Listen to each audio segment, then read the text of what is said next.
isa na namang kababayan natin sa Saudi Arabia ang nagbigay ng babala sa iba pa nating kababayang OFW sa tuwing sumasakay sila ng green taxi. Ang insidenteng ito nga ay naganap sa Riyadh.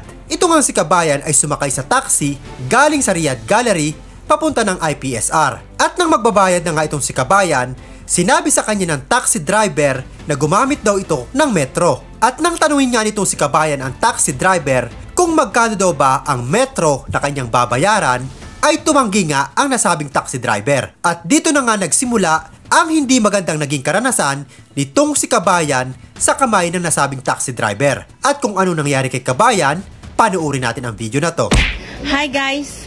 Kikwento ko lang guys ang nangyari sa amin ngayon ha. Ngayong araw lang ito.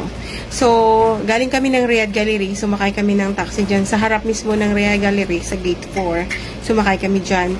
Pagkatapos pupunta lang kami sa school, sa IPSR. So, ang nangyari guys, pagdating namin doon sa IPSR, ang sabi ng taxi sa akin, meter.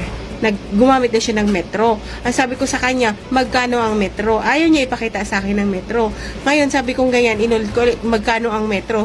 Tapos, tinulak niya konti yung yung screen, nakita ko ang metro is 9 real lang.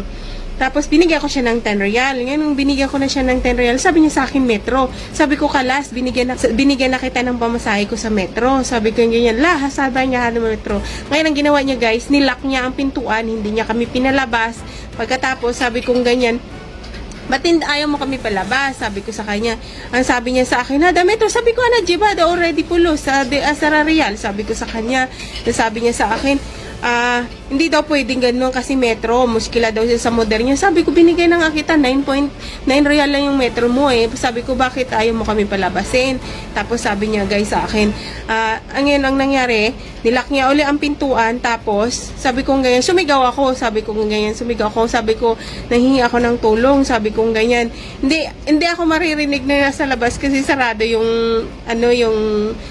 yung salamin ng ng taxi doon sa may pintuan, sarado.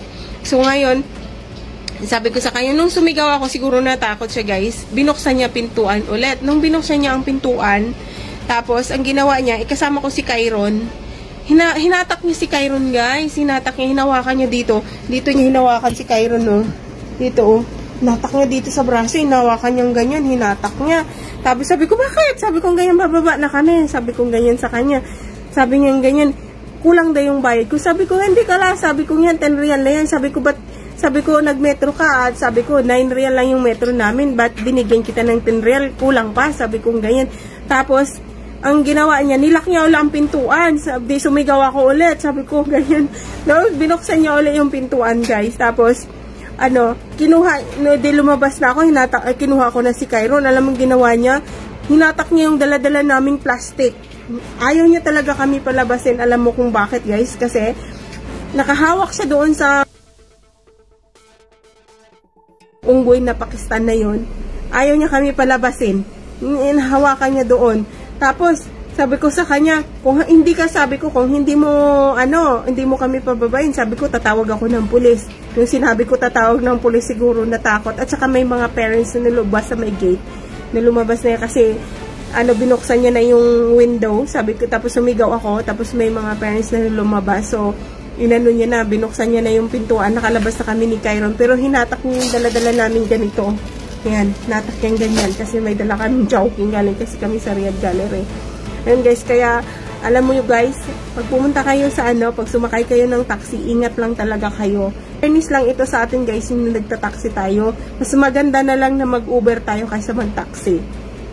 Ayan, sa ating sariling opinyon ay parang may miscommunication ngang nangyari sa insidenteng ito. Dahil base na nga rin sa ibang comment ng ating mga kababayan na nagtatrabaho sa Riyadh, Saudi Arabia, ay halos bibihira na nga lang daw ang gumagamit ng metro doon. At kung meron mang gumagamit, ang plug down rate daw ay nagsisimula sa 9 Saudi Riyal hanggang sa 9.5 Saudi Riyal. Nag-check nga tayo sa Google Map kung gaano ba kalayo ang tinakbo nitong taxing ito. At base nga sa destinasyon ni kabayan, ito nga ay lumalabas lamang na 900 meter lamang ang layo o humigit kumulang 2 minuto simula Riyadh Gallery papuntang IPSR. Wala tayo sa Saudi Arabia, kaya hindi tayo ganun kasigurado kung accurate ba ang distance na ito. Pero para sa mga nakakaalam, at nakatira mismo sa lugar na pinangyarihan, ano sa tingin nyo?